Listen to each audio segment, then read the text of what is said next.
दिलरुबा मधुर हा दिलाचा, दिलरुबा मधुर हा दिलाचा, दिलरुबा मधुर हा दिलाचा, छेडित राग गोड प्रीतीचा, छेडित राग गोड प्रीतीचा, दिलरुबा मधुर हा दिलाचा, दिलरुबा मधुर हा दिलाचा।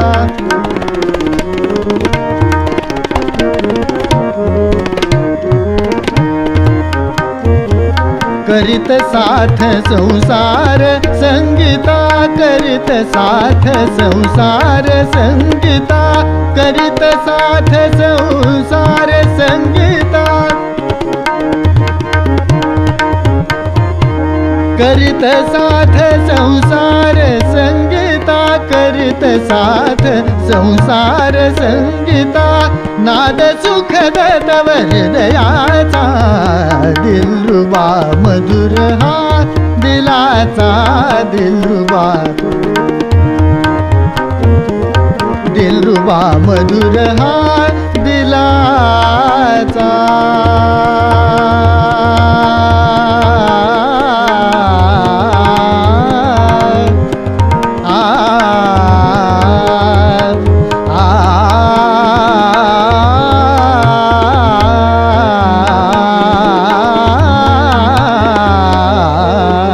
दिलरुबा मधुर हा दिलाचा,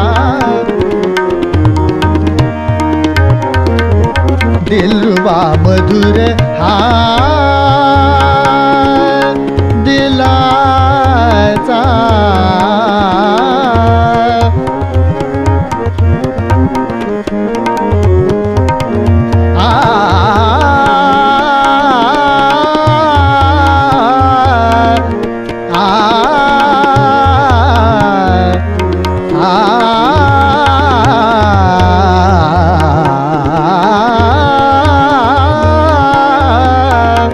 मधुर हा दिलाचा, दिलरुबा मधुर हा,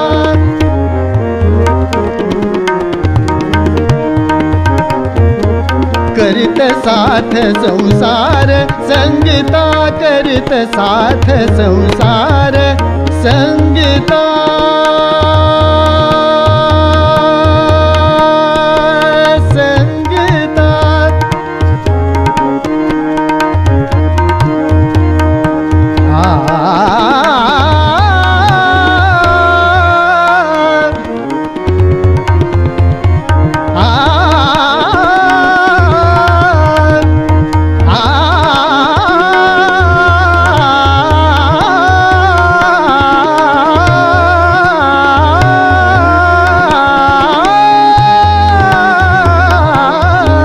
करीत साथ संसार संगीता,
संसार संगीता,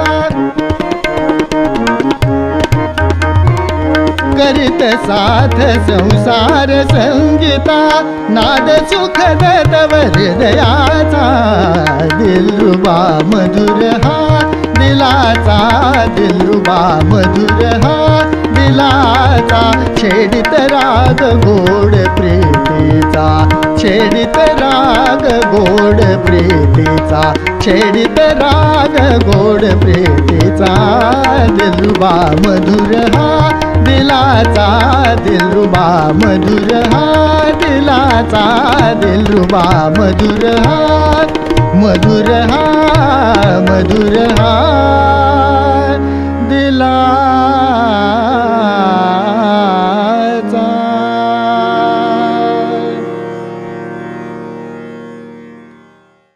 जाई काजळ निर्मित, स्मृतिगंध प्रकाशित गंधर्वगानच्या दुसऱ्या पर्वाच्या छोटा गंधर्वांवर याच्या ह्या भागात तुमच्या सगळ्यांचं मी मनपूर्वक परत एकदा स्वागत करतो. मंडळी, ह्या भागामध्ये आपण छोटा गंधर्वांच्या भूमिकांविषयी थोडंसं विश्लेषण करणार आहोत. त्यांची गाणी, त्यांनी पारंपरिक नाटकांमध्ये ज्या भूमिका केल्या त्यांच्याविषयीची चर्चा आपण या भागामध्ये करणार आहोत. छोटा गंधर्वांनी वयाच्या 10व्या वर्षी प्राणप्रतिष्ठा ह्या नाटकातनं खरं म्हणजे असं म्हणूया की करिअरला सुरुवात केली, हल्लीच्या भाषेत सांगायचं तर. पण असं काही तेव्हा नव्हतं. तेव्हाचं जग सगळं पूर्णपणे वेगळं होतं. आणि नंतर त्यांनी घराबाहेर, उद्याचा संसार, पराचा कावळा अशा बऱ्याच नाटकांमध्ये त्यांनी भूमिका केल्या. सुरुवातीच्या काळात त्यांचा आवाज जेव्हा फुटला नव्हता तेव्हा त्यांनी स्त्री भूमिकाही केल्या. त्यांची रेवतीची भूमिका त्या काळात खूप गाजलेली होती. आणि नंतर मात्र 1944 साली त्यांनी संगीत दिलेलं देवमाणूस हे नाटक जेव्हा आलं तेव्हा त्या नाटकातनं मात्र छोटा गंधर्वांच्या चाली आणि ह्या खूपच गाजल्या होत्या. छोटा गंधर्व एका मुलाखतीत असं म्हणाले होते की स्वतः चाल देणं किंवा स्वतः काहीतरी कंपोज करणं आणि मग ते गाणं आणि मग ते लोकांना आवडणं हे थोडंसं स्कूलिंग लेवल सारखं असतं. म्हणजे काय, स्वतः चाल दिलेली असते आपण, त्याच्यामुळे ती गाणं जरा सोपं होतं. परंतु जेव्हा आपल्याला ग्रॅज्युएट व्हायचं आहे, आपल्याला मास्टर्स करायचे आहेत, तेव्हा जुन्या लोकांनी गाऊन ठेवलेली गाणी, जुन्या लोकांनी गाऊन ठेवून रसिकांच्या मनावर अधिराज्य केलेली गाणी जर आपल्याला समर्थपणे सादर करता आली आणि पेलता आली तर हे मात्र ग्रॅज्युएशन असतं, असं ते म्हणाले. आणि त्याच्यामुळे नंतर 1950च्या दशकात मात्र छोटा गंधर्वांनी पारंपरिक नाटकांमध्ये कामं करायला सुरुवात केली. राजू काका, मला तुम्हाला असा एक प्रश्न विचारायचा आहे की आता पारंपरिक नाटकात कामं करताना, म्हणजे जेव्हा आपण जुनी नवीन नाटकं सुरुवातीला काळात केलेली आहेत आणि आपली समाजात एक प्रकारची इमेज तयार झालेली आहे, आणि मग आपण जेव्हा पारंपरिक नाटकांवर येतो, आपण म्हणजे छोटा गंधर्व जेव्हा आले त्यावेळेला समाजात त्या पारंपरिक नाटकांच्या संदर्भात एक फार मोठं, कारण बालगंधर्वांपासून, दीनानाथांपासून बऱ्याच लोकांनी त्याच्यावर आपलं गारूड ठेवलं होतं. मग अशा वेळेला छोटा गंधर्वांना ही नाटकातली गाणी सादर करताना त्यांनी काय प्रकारचा अप्रोच ठेवला? म्हणजे कारण छोटा गंधर्वांची गायकी ह्या सगळ्यांपेक्षा इतकी वेगळी होती आणि छोटा गंधर्वांनी मानापमान केलं, मृच्छकटिक केलं, त्याच्यानंतर संशयकल्लोळ केलं, ह्या सगळ्यातली गाणी वेगवेगळ्या पद्धतीची असल्यामुळे त्यांनी कशा प्रकारे ते सगळं हँडल केलं त्यावेळेला? त्यांनी पहिलं जे पारंपरिक नाटकामध्ये काम केलं ते विद्यारण नाटकामध्ये, आणि त्यावेळेला त्यांच्या हिरोईन होत्या हिराबाई बडोदेकर. तर त्यावेळेला हेच एवढं मोठं आव्हान होतं, कारण हिराबाई लहानपणापासूनच ही सगळी नाटकं करतच होत्या. तर मग त्यांचा अनुभव आणि हे सगळं, आणि हे एकदम नौखे त्या काळी, म्हणजे पहिलेच आहे. तर हिराबाईंच्या बरोबर त्यांनी जेव्हा विद्यारण केलं त्यावेळेला जी गाणी होती ती त्यांनी बऱ्यापैकी जशी आहेत तशीच गायली.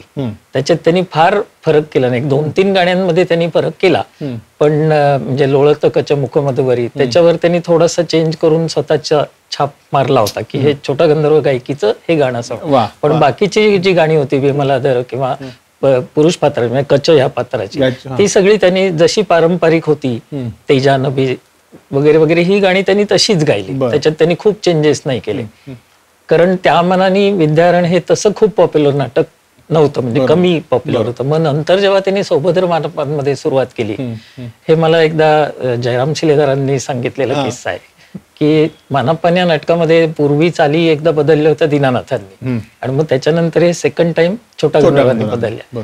तर ज्या वेळेला त्यांनी पहिल्यांदा काम करायचं म्हटल्यावर खूप विचार केला आणि खूप त्याच्यात बदल केले, पण ते काही लोकांना आवडेना. जयराम म्हणले की ते इतकं पडला प्रयोग, आता यांच्याबरोबर काम करायचं म्हणजे कसं असं. तर ते त्यांना म्हणाले की हे नाही लोकांना आवडत आहे, हे एवढं चेंज केलेलं सगळं, इतके बदल केलेले किंवा इतकं त्याच्यात लालित्य आणलेलं. त्यांनी धैर्यधराच्या भूमिकेचा वेगळ्या पद्धतीने विचार करून ते गाणं आपल्यासाठी आणि आपल्या आवाजाला जे झेपेल ते त्यांनी काय करावं त्याच्यामध्ये. तर त्यातली 10 गाणी साधारण गायली जातात मानापांमधली, तर त्यांनी पुन्हा पुढच्या प्रयोगाला 9 गाणी पारंपरिक चालीत आणि 1 गाणं स्वतःच. अरे वा, असं बदलत बदलत लोकांच्या माथी ते मारलं लिटरली. पण त्याच्यानंतर ते एवढं पॉप्युलर झालं गाणं की जुन्या काळातलं गाणं वेगळं होतं हे आज सांगावं लागतं. किंवा दीनानाथांचं, आणि दीनानाथांना ते फॉलो करतच होते, ते दीनानाथांना बालगंधर्वांना दोन्ही पद्धतीने ते फॉलो करतच होते. पण त्यांनी ती गाणी असं एक एक एक एक एक एक करत आपली पूर्ण बाज वेगळा केला.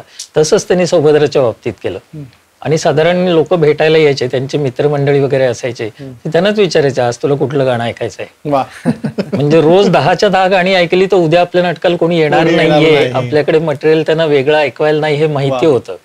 त्यामुळे आता सौभद्र जर घेतलं तर ते कोण तुझं समसंग आणि लालशाला जोडी ही साधारण एका अंगाने जाणारी गाणी पहिल्या अंकात म्हणजे सौभद्राच्या दुसऱ्या अंकात येतात. ती दोन्ही कधीच गायले नाहीत ते. एक मोठं गायचं, एक छोटं गायचं.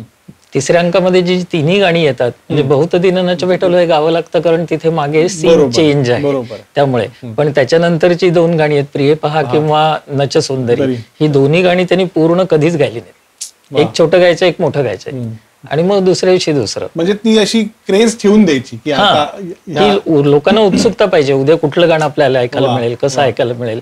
आणि दुसरं एक ते करत होते म्हणजे साधारण चातुर्मासात ते विश्रांती घ्यायचे की एक तर पाऊस असतो त्यामुळे नाटकही कमी होतात, पण चातुर्मासामध्ये ते आपण ह्या गेल्या 8-10 महिन्यात जे काय गायलोय ते सगळं विसरून जायचं आणि नवीन लोकांना काहीतरी द्यायचं. असं प्रत्येक गाण्याच्या बाबतीत ते वेगळा विचार करायचे. मूर्छना वेगळ्या करत असतील, मागच्या वेळेला आपण ऋषभावर करत होतो, आता गंधर्वावर करू, आता दैवतावर करू, असा विचार करून ते करत होते.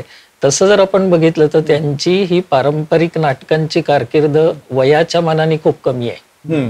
हार्डली 15 ते 17 वर्ष हे, पण त्यांनी एवढं गाजवलं ते की सगळे प्रयोग त्यांचे खूप हाऊसफुल व्हायचे. गुरुवारी तिकीट विक्री सुरू झाली की 2 तासात हाऊसफुलचा बोर्ड लागायचा, कारण लोकांना रोज वेगळं वेगळं द्यायची ही जी त्यांची. आणि बाकी दुसरं कुठलंच व्यसन नव्हतं, काहीच नव्हतं. 24 तास फक्त डोक्यात गाणंच. घरात वाद्य नाही, रियाज कधी केलेला मला माहिती नाही, ते काय लहानपणी केलं असेल ते सगळं. त्यानंतर त्यांच्या घरात कुठलंच वाद्य नव्हतं. 24 तास आपले ते डोक्यात गाणं गाणं गाणं, दुसरं काही त्यांना हेच नव्हतं. आणि उद्या काय मी वेगळं लोकांना देणार हेच सारखं त्यांच्या डोक्यात कायम असायचं. झपाटलेलेच होते, अगदी अगदी. आणि तीच नाटकं आपण करतोय पण त्याच्यात वेगळं काय करता येईल, त्याच्यात नवीन काय करता येईल ह्याच्यावरती त्यांनी. म्हणजे राजू काका तुम्ही परवाच्या आपल्या एपिसोड मध्ये असं म्हणलात की भजनं गाताना सुद्धा ते नवीन चाली, म्हणजे हे 3 वेळा एक चाल गायली की झालं, परत ती चौथ्यांदा गायची नाही. म्हणजे हे इतकं कठीण आहे आनंददादा, म्हणजे ही वृत्तीच इतकी जोपासणं कठीण आहे की आपण केलेलं काम हे काल काहीतरी झालंय आणि ते हिट झालंय म्हणून ते आज सारखं सारखं फॉलो करत राहा, ही वृत्तीच त्यांच्याकडे मुळात नव्हती. आणि आता तुम्ही खूप छान उल्लेख केलात बहुत दिनाचं भेटलो सुंदरीचा. मला एक त्यांच्या बाबतीतला एक फार छान किस्सा आठवतोय. आनंदादा, त्या सीनच्या आधीचा तो एक डायलॉग आहे कृष्णाचा, तो जरा म्हण काय बघू. हा, म्हणजे तो सीन कसा आहे की कृष्ण आणि बलरामाचा प्रवेश झालेला आहे आणि कृष्णाचं हे सगळं जे कारस्थान आहे, म्हणजे चांगल्या अर्थाने कारस्थान, की सुभद्रेचा विवाह, सुकारस्थान असं म्हणतो की सुभद्रेचा विवाह अर्जुनाशी व्हावा, तर त्याच्यासाठी बलरामाचा जो प्रवेश आहे त्याच्यात कृष्ण मुद्दाम उलट बोलतो बलरामाला उचकवण्यासाठी. मग तो मला वाटतं यतीच्या विरुद्ध पण तो काहीतरी, यतीच्या विरुद्ध तो खूप बोलतो आणि मग तो बलराम खूप रागवून निघून जातो आणि तेच पाहिजे असतं कृष्णाला. मग हे सगळं कार्य पार पडल्यावर मग तिथे असे डायलॉग्स आहेत की आज आता मला निद्रा चांगली सुखाने, तर आज काय करावं, मनाला आनंद मिळेल असं काहीतरी केलं पाहिजे. तर रुक्मिणीच्या महालात जावं का सत्यभामेच्या मंदिरात जावं? नको, रुक्मिणीच्याच महालात जावं, पण तिथे ही लवकर सुख लाभायचं नाही कारण तो खूप दिवस गेलेला नसतो कृष्ण. बरोबर. अशा पार्श्वभूमीवर ते गाणं चालू आहे दिनाच्या भेटलो सुंदरीला. आणि वास्तविक पाहता मंडळी ही एक दिंडी आहे आणि दिंडीच्या ह्या सगळ्या चाली ठरलेल्या असतात. त्याच्यामुळे जसं आता राजू काका म्हणले तसं हे कर्टनवरचं गाणं आहे की कृष्ण गायला लागल्यानंतर मागे कर्टन येतो आणि मागे आता रुक्मिणीचा महाल आपल्याला सगळा करायचा, कारण हे बलरामाच्या महालात आधी चाललेलं आहे.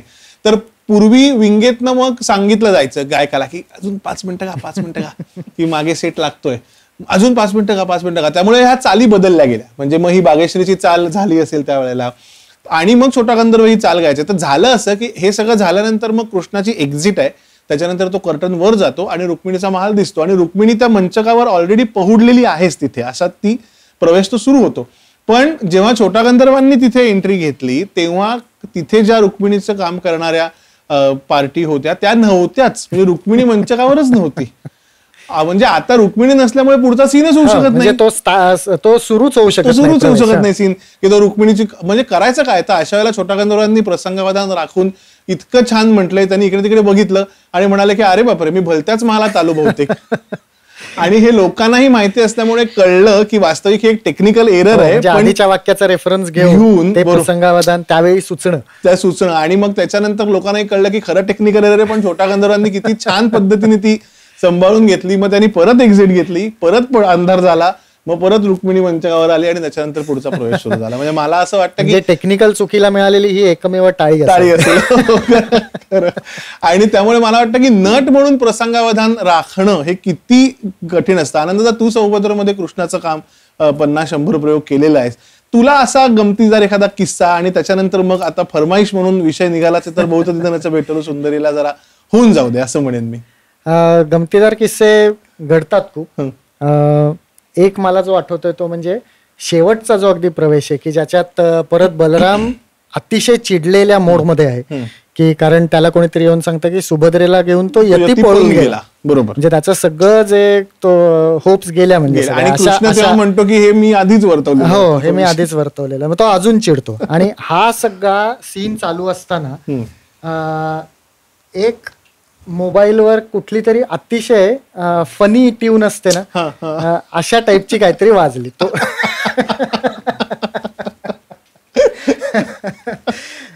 तर म्हणजे ते पुढचं वाक्य अर्ध संतापाच्या भरात अर्ध हसत असं ते झालं पुढे काहीतरी. पण एक लक्षात राहिलेली गोष्ट आहे. काय बात आहे, काय बात आहे.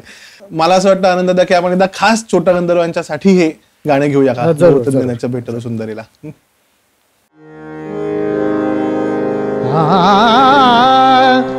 बहुत दिन नच भेटलो सुंदरीला, बहुत दिन नच भेटलो सुंदरीला, बहुत दिन नच भेटलो सुंदरीला, म्हणून धरुनी बैसेल हृष्टतेला, म्हणून धरुनी बैसेल हृष्टतेला, बहुत दिन नच भेटलो सुंदरीला.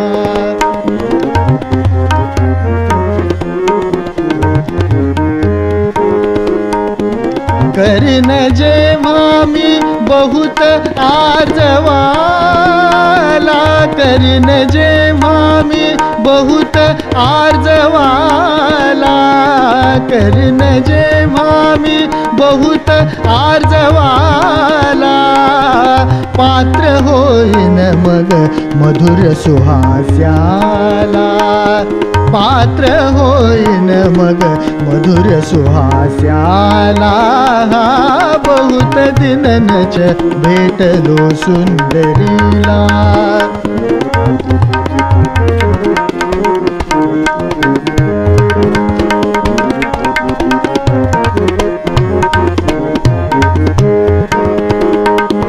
सुंदरीला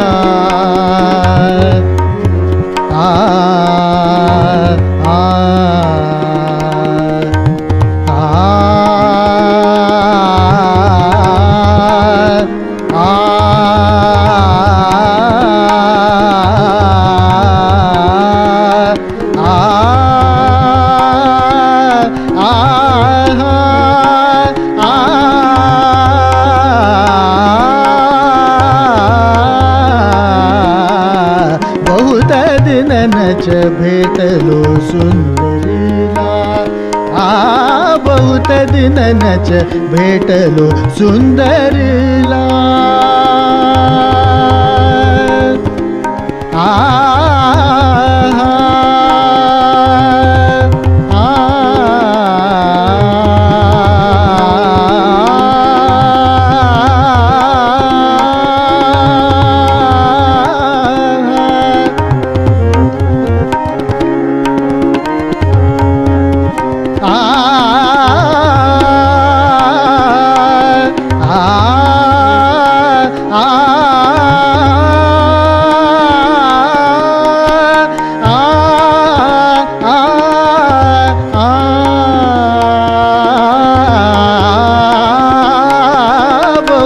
दिन नच भेटलो सुंदरीला.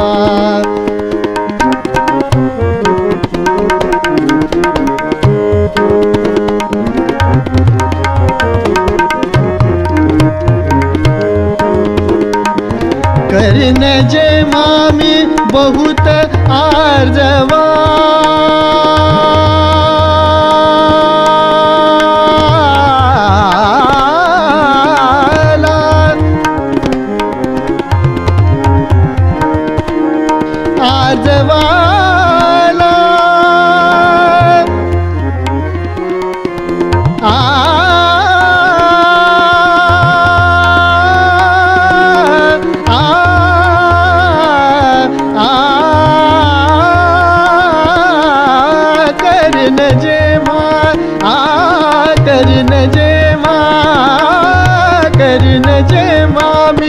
बहुत आर्जवाला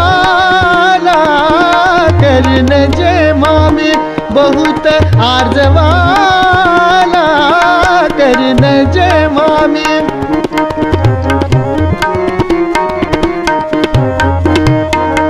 बहुत आर्जवाला करीन जेव्हा मी बहुत आर्जवाला करीन जेव्हा मी बहुत आर्जवाला करीन जेव्हा मी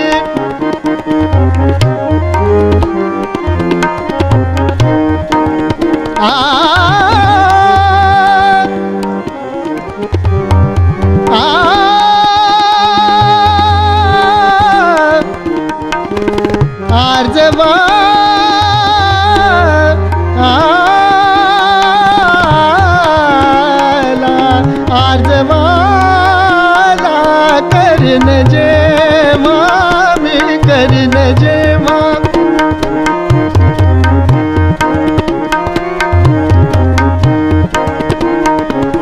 करीन जेव्हा मी बहुत आर्जवाला करीन जेव्हा मी करीन जेव्हा मी बहुत आर्जवाला करीन जेव्हा मी करीन जेव्हा बहुत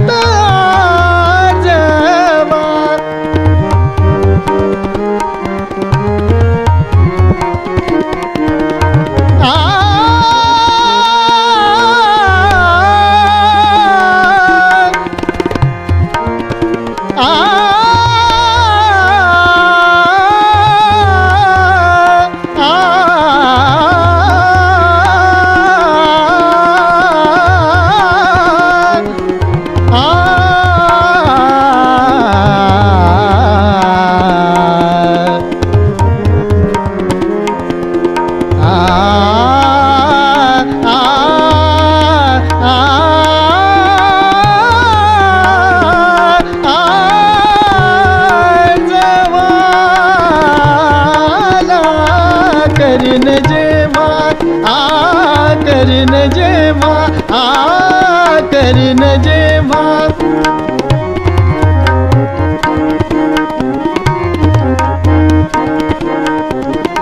करीन जेव्हा मी बहुत आर्जवाला पात्र होईन मग पात्र होईन मग पात्र होईन मग मधुर सुहास्याला पात्र होईन मग मधुर सुहास्याला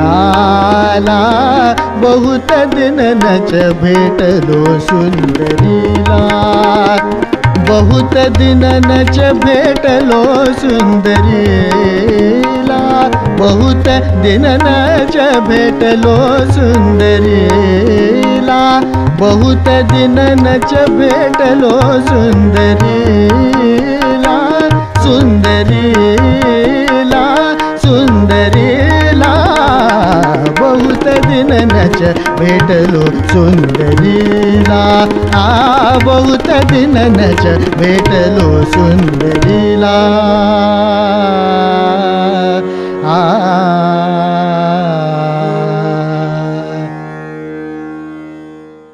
वा वा, क्या बात आहे. आनंद दादा, मला बालगंधर्वांच्या आणि छोटा गंधर्वांच्या गाण्यात हा एक खूप मोठा म्हणजे बरेच त्याच्यामध्ये फॉलोअर्सच आहेत छोटा गंधर्व खरं बालगंधर्वांचे, परंतु हा एक खूप छान मुद्दा दिसतो गाणं ऐकताना, की विवादी सूर बिंदास लावून मोकळे होतात. म्हणजे ते चांगले वाटतात. ऑफकोर्स, म्हणजे चांगले वाटतात. मी बिंदास लावून मोकळे होतात म्हणजे या अर्थीच म्हणतो की ते चांगले वाटतातच. आणि म्हणजे नाही, आणि त्याच्यात कसं आहे की तो मी मागे पण म्हणलं होतं तसं की तो कुठे लावला की चांगला लागेल, ही सौंदर्य दृष्टी जशी बालगंधर्वांची होती तशीच छोटा गंधर्वांची होती. त्याच्यात छोटा गंधर्वांची स्वतःची अशी शैली आहे, म्हणजे कॉपी पेस्ट केलेला. बरोबर. आता हे जे बागेश्रीतलं गाणं होतं आत्ताच, त्याच्यात सुद्धा जो शुद्ध गंधार वापरलेला आहे त्यांनी मध्येच, आणि यातली पंचमाची ट्रीटमेंट पण खूप वेगळी आहे बागेश्रीच्या. कुमार गंधर्वांच्या एका वंदिशीत ते म्हणले होते की ही बागेश्रीची प्रोफाईल गातोय मी म्हणे. तसंच वाटतं की, पण ती सौंदर्यदृष्टी वेगळी आहे.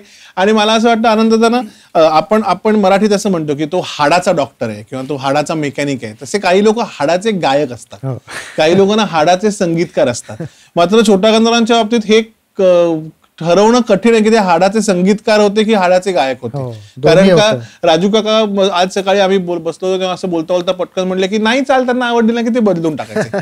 आता हे वाक्य असं पटकन म्हणायला खूप सोपं आहे, परंतु चाल एखादी नाही आवडली की बदलून टाकायची, ह्याच्या मागे किती प्रतिभा आणि किती साधना असणं गरजेचं आहे. म्हणजे आता हे दिंडीचा आपण विचार करतोय आता की तू दिंडीही गायलास, तशीच मृच्छकटिक नाटकामध्ये खूप छान दिंडी आहे. किंवा त्याच्या आधी मला एक गोष्ट आठवते की सुवर्ण तुला नाटकाच्या सुरुवातीचं जे गाणं आहे उजळीत जग मंगलमय, ते 5-6 रागांमध्ये आहे, परंतु त्याच्यामध्ये अहिर भैरवाचा खूप छान वापर त्यांनी केलेला आहे. तर एखाद्या संगीतकारावर गायक आणि संगीतकार हे अतिशय उत्तम पद्धतीने ब्लेंड झाले की त्या संगीतावर त्या गायकीचा किती असर पडतो ह्याचं हे अतिशय उत्तम उदाहरण आहे. ती चाल ऐकतानाच आपल्याला छोटा गंधर्वांची चाल आहे हे नाही सांगितलं तरी कळतं. आणि तसंच उदाहरण त्यांचे समकालीन म्हणजे रामभाऊ मराठे ह्यांनी जयशंकरा गंगाधरा हे गाणं पण अहिर भैरव मध्येच दिलेलं आहे, पण त्याच्यात रामभाऊंच्या शैलीचा किती इफेक्ट आहे त्या चालीवर. म्हणजे ती चाल ऐकलं की आपल्याला कळते की नाही ही रामभाऊंची चाल असू शकते बाबा. त्यामुळे हे किती ब्लेंड होण्यासारखं आहे. आणि तसंच की जसं चाल आवडली नाही की बदलून टाकायची, तसं दिंडीची ही जेठमित्रा तत्वार्थ पहायला मृच्छकटिक मधली दिंडी आहे खरी, परंतु छोटा गंधर्वांनी ह्याचा अप्रतिम भैरवी मधलं गाणं केलं. म्हणजे अनेक वर्ष सुरुवातीच्या काळात गोविंदरावांकडे आणि बाबांकडे नाट्यसंगीत शिकत असताना मी ही चाल जेव्हा शिकलो तेव्हा सुद्धा माझी अशीच समजूत होती की ही मूळ मृच्छकटिक मधली भैरवीतली चाल आहे. म्हणजे हे इतकी ती मूळ नाटकाशी ब्लेंड झालेली आहे की छोटा गंधर्वांची चाल आहे नंतर जेव्हा कळलं तेव्हा खरंच अवाक व्हायला होतं. आणि ते गाणं सुद्धा शेवटी येतं. हो बरोबर, नाटकात सुद्धा. म्हणजे तो एक त्यांचा विचार कदाचित असावा की ते भैरवीमध्ये. अगदी बरोबर. मला वाटतं आनंदाचा की मृच्छकटिकाचा विषय निघालाय तर एक अतिशय अप्रतिम रचना आहेत 2. परत जोड रागांचा आपण विषय केला होता पहिल्या भागामध्ये. बरोबर आहे. हा जोड राग नाहीये, या 2 रचना आहेत आणि एक बसंत मध्ये आणि त्याला जोडून बहार मध्ये.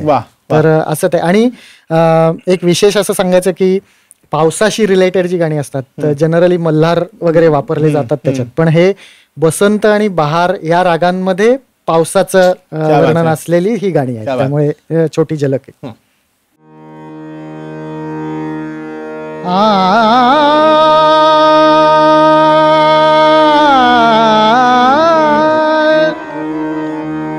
जलधर संगे नभ भरले ते, जलधर संगे नभ भरले ते, जलधर संगे नभ भरले ते, वासित झाले सौरभवाते, वासित झाले सौरभवाते, जलधर संगे नभ भरले ते, जलधर संगे नभ.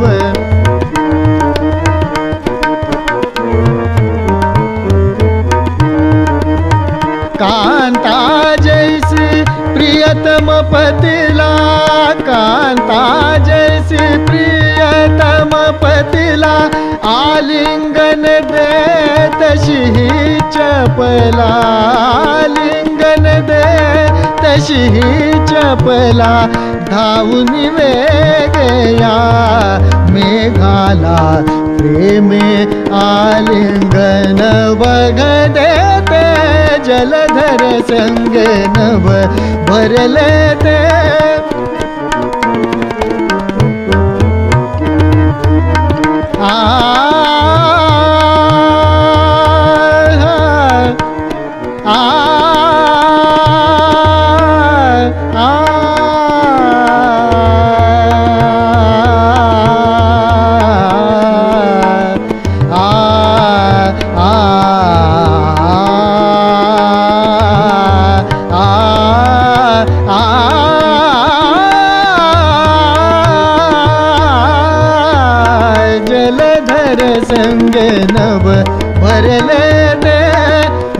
वासित झाले सौरभ वाते, वासित झाले सौरभ वाते, वासित झाले सौरभ वाते, जलधर संगे नभ भरले ते, मेघा अति गंभीर रवाने, मेघा अति गंभीर रवाने, करी गर्जना मेघा अति गंभीर रवाने, मेघा अति गंभीर रवाने, करी गर्जना मेघा अति गंभीर रवाने, करी गर्जना, स्पर्शे रोमांचित मी झालो, स्पर्शे रोमांचित मी झालो, आलिंगी मज कांता, आलिंगी मज कांता,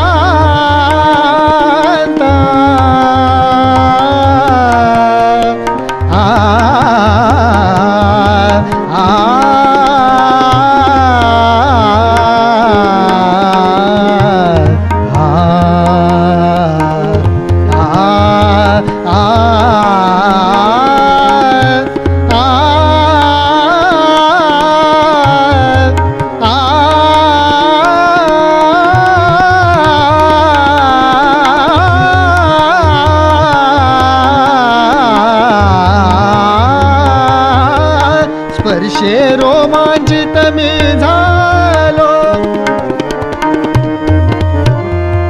स्पर्शे रोमांचित मी झालो, आलिंगी मज कांता, मन्मथ संचरला, मन्मथ संचरला, कदंब सुमता येतनुला, मेघाति गंभीर रवाने, मेघाति गंभीर रवाने, करी गर्जना मेघाति गंभीर रवाने, मेघाति गंभीर रवाने, मेघाति गंभीर रवाने.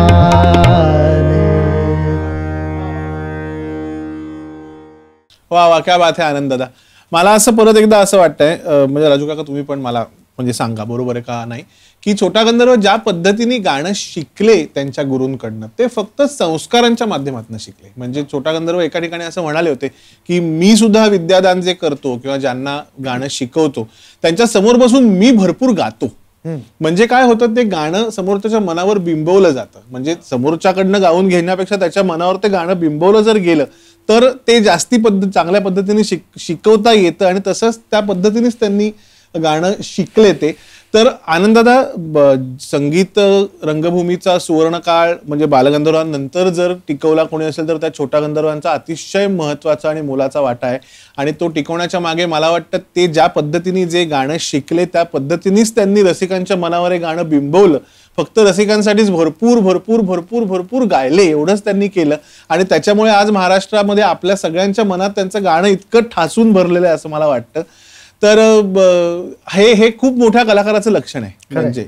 आणि त्याच्याशिवाय कुठच्याही पद्धतीने ही गायकी अशी समाजात रुजवली जाऊ शकत नाही. तर मंडळी, परत ही अशी बडबड छोटा गंधर्वांवर खूप चालूच शकते, परंतु आपल्याला कुठेतरी थांबायला पाहिजे. आणि ते थांबण्याच्या सांगतेचं जे गाणं आहे ते असं छोटा गंधर्वांनी त्यांच्या स्वतःची चाल आहे. देवमाणूस मधलं गाणं आहे. तुम्ही साधारण तवर्ण ताकाची परीक्षा केली असेल तसं आहे, पण मी सांगत नाही. पण आपण सांगतेकडे येऊया. तुला आनंदाला जर शेवटचं काही कन्क्लुडिंग स्टेटमेंट करायचं असतं तर? एक मला फक्त पटकन आठवलं म्हणून सांगतो. तू आता म्हणलास ना की ते शिकवताना खूप खूप गायचे. तर अशा म्हणजे मी डायरेक्ट तसं शिकलो नाही त्यांच्याकडे, परंतु ते कोणाकोणाला शिकवत असताना मी तिथे होतो असं बरेच वेळा घडलं. मी जायचो त्यांच्याकडे. ते दर आठवड्यातनं एका वारी तिथे सांगायचे लोकांना. त्यापैकी काही वेळा मी तिथे गेलो होतो. तिथे माझ्या अजून एक गोष्ट अशी लक्षात आली, म्हणजे त्यांचं ज्ञान, त्यांच्याकडे असणाऱ्या बंदिशींचा, ठुमऱ्यांचा आणि सगळ्या गायन प्रकारांचा साठा हे तर एक होतच, पण ते कुठल्याही सुरात लीलया गाऊ शकायचे. हे मला त्यावेळी बात आहे. एक वा वा. खूप जाणवलं वा वा. की आता पुरुषांचा सूर काय काळी 2 किंवा खाली असेल तर काळी 1 पांढरी 4. पण पूर्वीच्या काळी मला वाटतं ती आवाज तयार करण्याची काय पद्धत असेल म्हणा माहिती नाही, पण त्यांचा आवाज असा होता की ते लीलया जसे जितक्या सहजतेने काळी 2 ला गायचे तसेच बायकांच्या सुरात म्हणजे काळी 4 असेल, पांढरी 6 असेल, काळी 5 असेल तर ते तितक्याच सहजपणे गाऊ शकायचे. आणि वरती आपण जसा आकाराचा मागच्या एपिसोड्स मध्ये एक उल्लेख केला होता की वरच्या पट्टीत गाताना सुद्धा वरती गाताना ते कर्कश नाही वाटायचं, ते अतिशय गोड वाटायचं पण बायकी नाही वाटायचं. असा तो एक युनिक क्वालिटी त्या आवाजात होती. तर ते मला एक. आणि दुसरं आनंद दादा, आपण गाडीत येत असताना राजू काका तुम्ही 1980 सालचा मृच्छकटिकचा शेवटचा प्रयोग लावला होता, रजनीनाथ आपण ऐकत होतो, तेव्हा ते ऐकताना मला ही गोष्ट प्रकर्षाने जाणवली की ते अंतऱ्यामध्ये वरचा गंधार, कोमल गंधार, मध्यम, पंचम असे सहज, म्हणजे 60व्या वर्षीचा त्यांचा आवाज, त्यांचा 75ला आवाज, त्यांचा 50ला आवाज आणि आवाज तोच होता. आणि जेवढा तारसप्तकात चांगला आवाज होता तेवढाच मंद्र सप्तकात पण होता. काल आपण मागच्या एका एपिसोड मध्ये म्हणलं की खर्ज ते लावायचे आणि त्यावेळी लेपल माईक्स वगैरे नव्हते. तर म्हणजे नाटकातला हा अजून एक, आपण आता नाटकाबद्दल त्यांच्या बोलतोय, तर त्या काही लेपल माईक्स नसताना फक्त ओव्हरहेड माईक्स जे असायचे तर त्याच्यात बाकी ऑर्गन आणि सगळे सूर चालू असताना खर्ज ऐकू जाणं, म्हणजे तशा प्रकारचा तो एक ऑलराऊंड आवाज त्यांचा, भारदस्तपणाही होता, गोडी पण होती. क्या बात आहे आनंद दादा. मला असं वाटतं राजू काका तुमच्याकडे एक अतिशय ह्याच संदर्भात एक किस्सा आहे की जसं आनंद दादा म्हणला ते कुठच्याही सुरात गाऊ शकायचे, तर तो किस्सा जरा आम्हाला प्लीज सांगा. पण मगाशीच सांगितलं की त्यांच्या घरी कुठलीच वाद्य नव्हती, त्यामुळे जेव्हा त्यांचा कुठे कार्यक्रम असेल त्यावेळेला बाहेरनं तंबोरे मागवले जायचे. तर विद्यालयातनं तंबोरे मागवले होते आणि 7 वाजले, गाणं सुरू करूया आणि जेव्हा खोळी काढल्या तंबोरेच्या तेव्हा लक्षात आलं की चुकून त्यांच्या सुराच्या तंबोरेच्या ऐवजी बायकांच्या सुराचे काळी 4चे तंबोरे आलेत. आम्ही म्हटलं दादा अर्धा तास लागेल अजून परत तुमच्या सुराचे तंबोरे आणून गाणं सुरू करायला. म्हणजे कशाला थांबायचं, एवढे लोक समोर बसलेत, असं नाही थांबायचं. मध्यमाचा तबला आहे का, म्हटलं आहे तबला, मध्यमाचा आणलेला होता, लावा म्हणले, सुरू करूया. काहीच कळे ना आता काय करणार आहे, काय घडणार आहे हे काही कळेच ना. आणि त्यांनी काळी 4 मध्ये यमन मधल्या इतना तो संदेशवा मोरा आणि पिहरवा तिहारी या 2 बंदिशी, म्हणजे मानापमान मधल्या टकमक पाही आणि त्याच्या आधी नाही नाही लाजवायचं, हे जपताल आणि 3 ताल ह्या 2 बंदिशी घेतल्या. 35-40 मिनिटं इतका सुंदर यमन उभा केला आणि त्या मध्यमातल्या चीजा त्या तंबोऱ्यावर त्या गाता आल्या. एवढे त्यांच्याकडे भांडार होतं की मध्यमातल्या चिजांना त्यांना काहीच फरक पडला नाही आणि त्यामुळे अख्खी मैफल 2.5 तासाची त्यांनी संपूर्ण मध्यमात करून सुद्धा. आणि त्यावेळेला त्यांचं वय हे 77 वर्षाचं होतं. म्हणजे ह्या वयात सुद्धा त्यांना काही त्याचा त्रास नाही झाला. ते म्हणले लावा ना, थांबायचं कशाला, लोक आलेत समोर, गाणं सुरू करायचं. अतिशय इम्पेशंट असायचे. 8:30चं गाणं 8:30ला नाही 8:25लाच सुरू करायचे.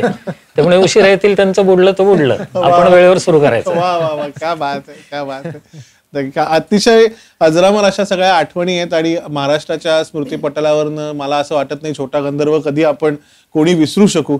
तर ह्या भागाची सांगता आपण आनंदाच्या अतिशय सुंदर अशा गाण्याने करूया.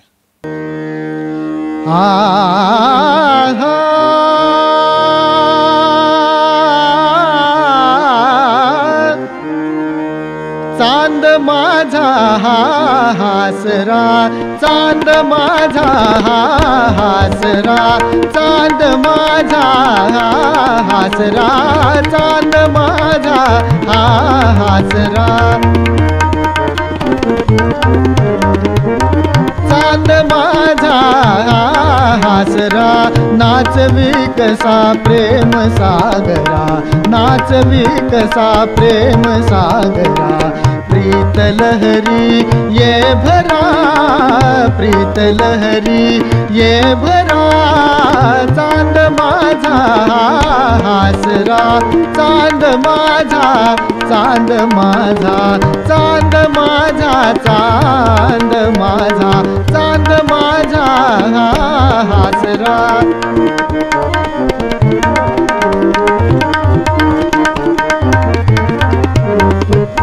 गुणकनकाच्या नव कोंदणी गे, गुणकनकाच्या नव कोंदणी गे, शोभसी सखे तू हिरा, शोभसी सखे तू हिरा ग, चांद माझा हासरा.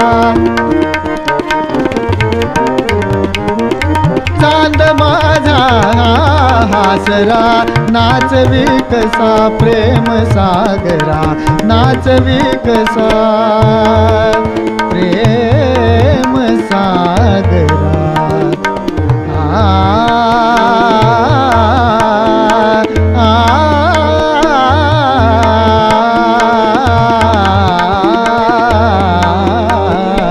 नाचवी कसा प्रेम सागरा,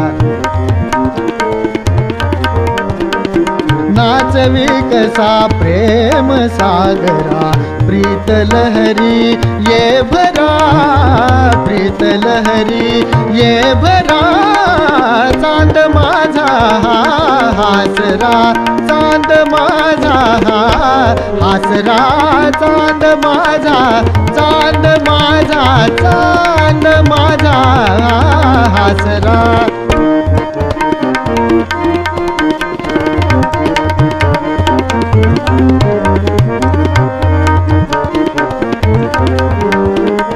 गुणकनकाच्या नव कोंदणी गे, गुणकनकाच्या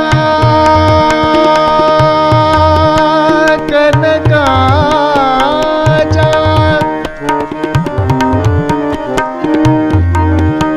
गुणकनकाच्या,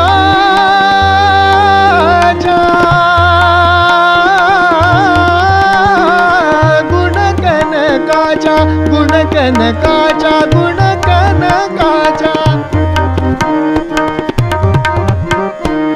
गुणकनकाच्या, गुणकनकाच्या, गुणकनकाच्या, गुणकनकाच्या, गुणकनकाच्या, गुणकनकाच्या, गुणकनकाच्या नव कोंदणी गे, गुणकनकाच्या.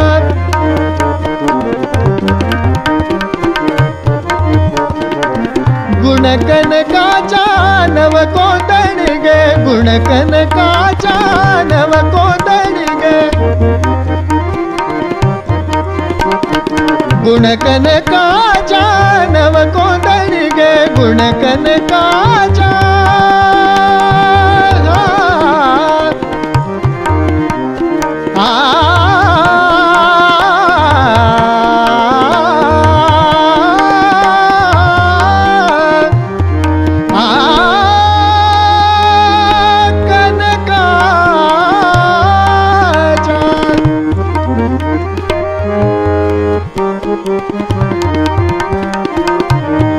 गुणकनकाच्या नव कोंदणी,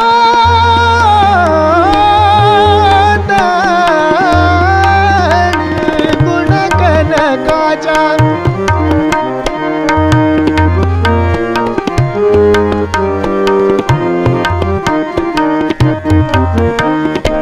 गुणकनकाच्या नव कोंदणी गे, शोभसी सखे तू हिरा, शोभसी सखे तू हिरा, शोभसी सखे तू हिरा, शोभसी सखे तू हिरा.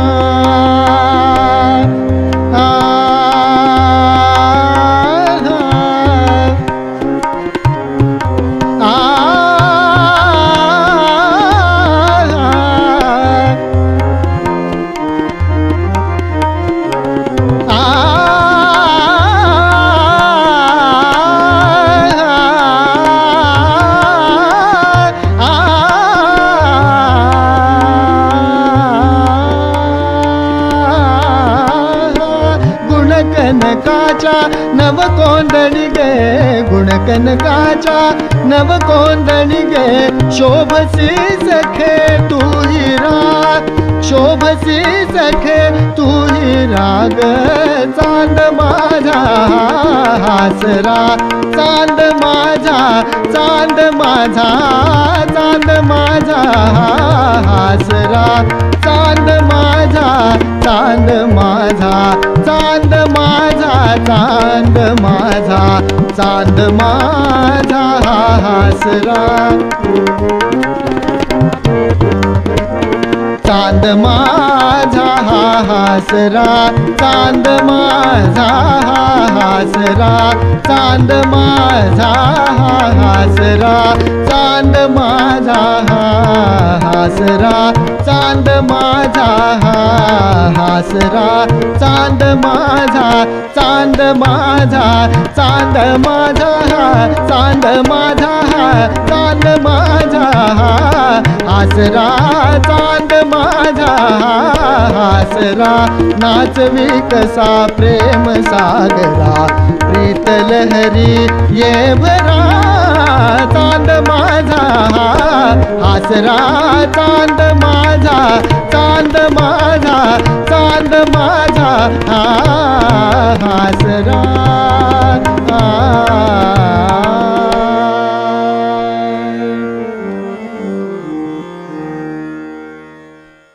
गंधर्वगान दुसऱ्या पर्वाचा हा भाग तुम्हाला कसा वाटला हे तुमच्या कमेंट्सद्वारे आम्हाला जरूर कळवा. आणि स्मृतिगंधचं फेसबुक पेज आणि यूट्यूब चॅनल लाईक करा, सबस्क्राईब करा आणि शेअर करा. धन्यवाद.